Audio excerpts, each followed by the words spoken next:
Good, happy Thursday morning, March 21, 2019. I'm Riley King, and welcome to the Riley King Newscast, right here on the Riley King Network. Let's begin. First up, special needs animal at Live and Let Live Farm get wheelchairs donated. Let's take a listen to this video from WMUR News 9, Charisse LeClaire.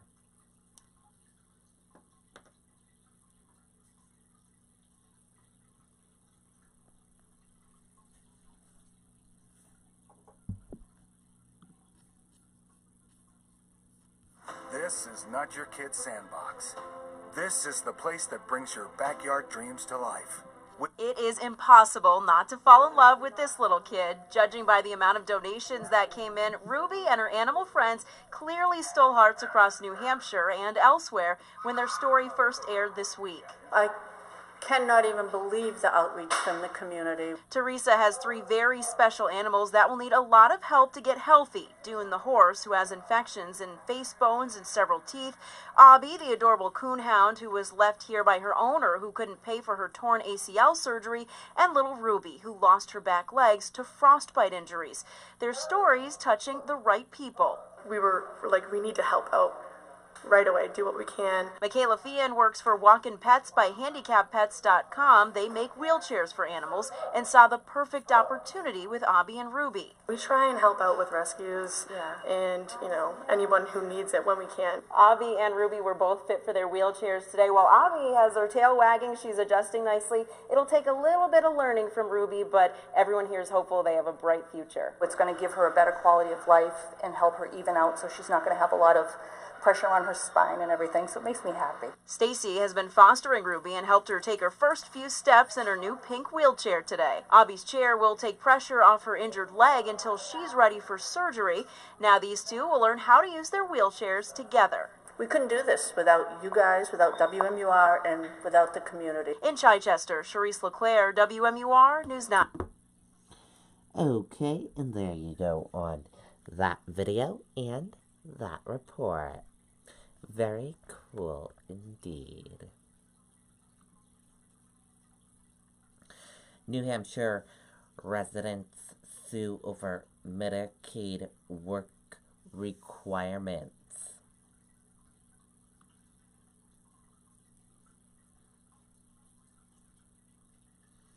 Let's take a listen to this video from WMUR News 9.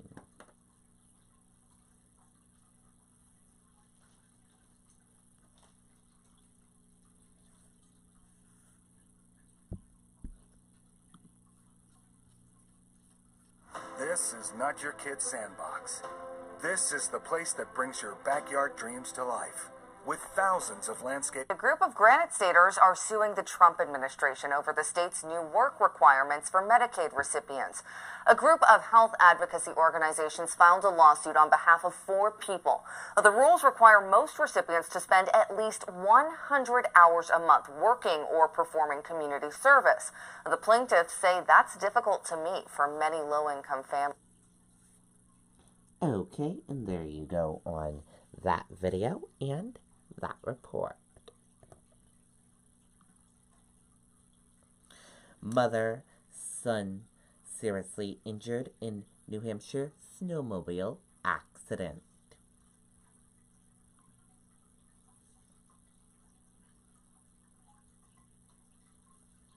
Let's take a listen to that video from WMUR News 9, Monica Hernandez.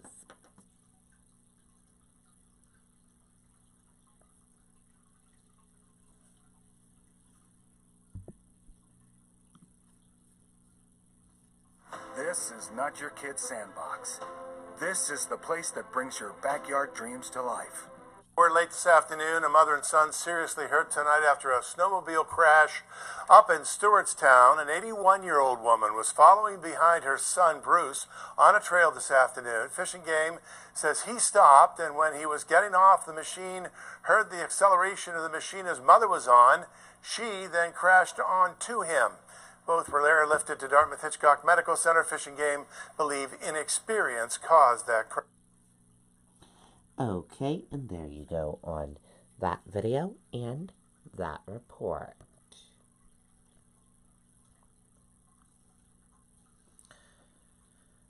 Brothers indicted on charges in connection with Claremont shooting spree.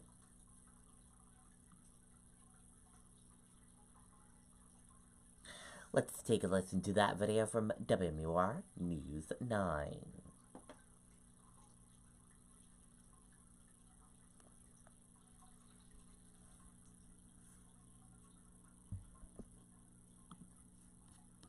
Join us for great spring savings at Quirk Chevrolet in Manchester. Lease the all-new 2019 Chevy Silverado 1500 Crew Cab just $285 a month. Quirk saves you up to $9,000. Chevrolet, find new roads. Two brothers have been indicted on charges in connection with a shooting spree in Claremont.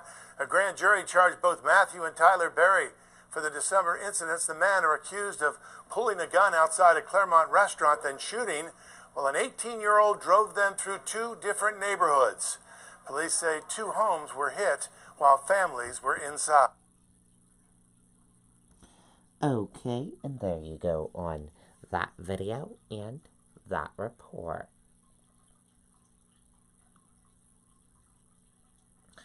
UNH Law hosts town hall on future of regulated sports gambling in New England. Let's take a listen to this video from WMUR News 9, Siobhan Lopez.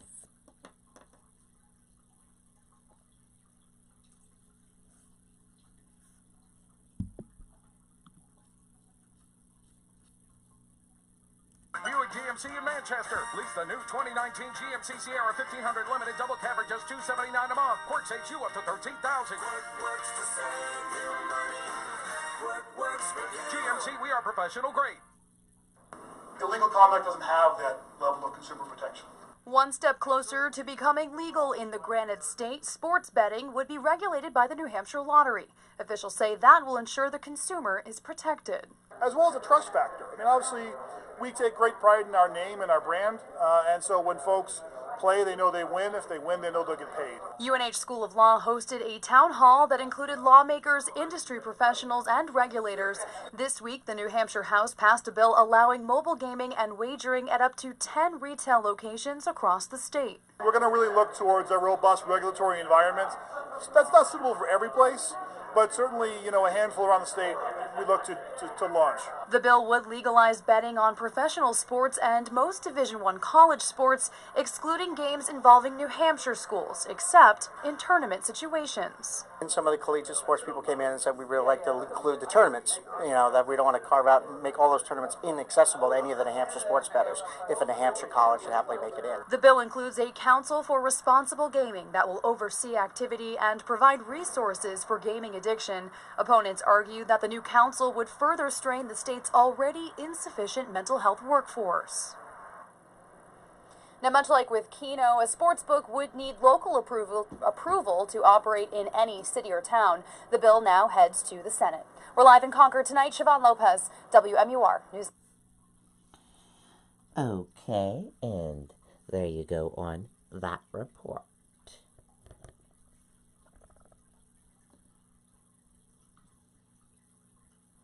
Red Cross helping after fire displaces 2 families in Derry.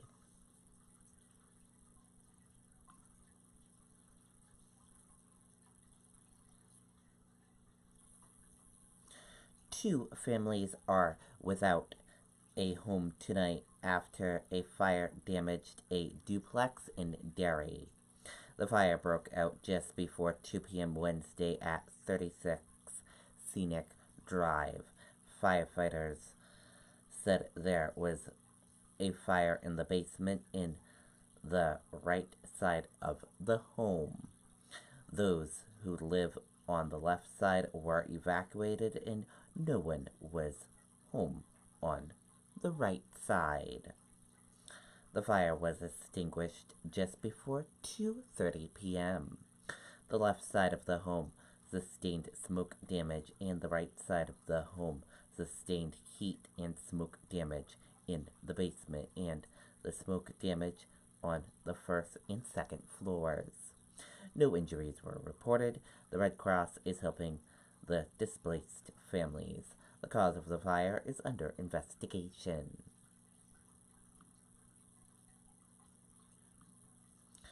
Dow features point to a lower open after Fed singles no rate hike this year.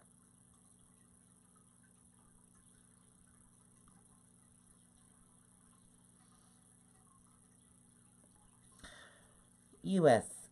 stocks index feature were lower on Thursday morning as investors are still designated the Fed's latest comments.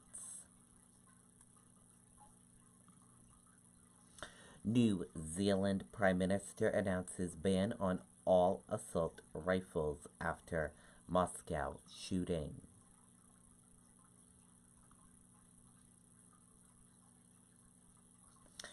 New Zealand's Prime Minister announced that assault rifles such as the ones used last Friday in the massacre at the two Moscows in Christian Church will be banned from the country once approved by the Parliament. And that did it for the Riley King Newscast right here on the Riley King Network. I hope you all have a great rest of your day, and I'll see you back here later on today for another newscast. And I have a news report coming up in a little bit. Goodbye, everyone.